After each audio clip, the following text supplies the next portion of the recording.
Okay, ito. Basically, the Philippine House of Representative leadership has made it clear na posible na magkakaroon ng final decision dito sa matagal na pinag-usapan ng impeachment complaint laban kay Sara Duterte after months and months and months of exposés by Quadcom and other relevant legislative hearings, including some of the hearings in the Senate during the budget hearings last year. So ito essentially mga scenarios na tinitignan natin. It looks like usad ito. But of course, it's always possible that the Congress will just terminate it and it's game over. And if it's terminated and it's game over, then next time that an impeachment can be filed is essentially next year, 2026, after a year, and basically that's hopeless case.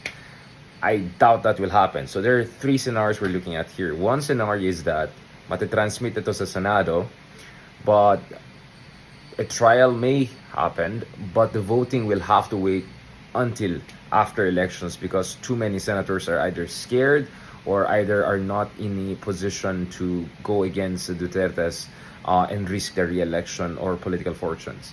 The other one is the Congress will just sit on this and make sure na this is not terminated so that hindi na ito ma-push to the next year, and then they'll file this after elections or with the upcoming next Congress, no?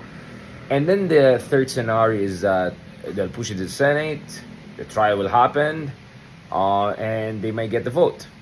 So let's see what's gonna happen. So if kung hindi matransmit ito, that means that they're not confident to have enough votes in the Senate to either conduct a fair and reasonable trial, or they're even scared that there are enough people in the Senate to just reject it altogether because these people are too aligned to the Dutertes or kind of lack the backbone to do what is right.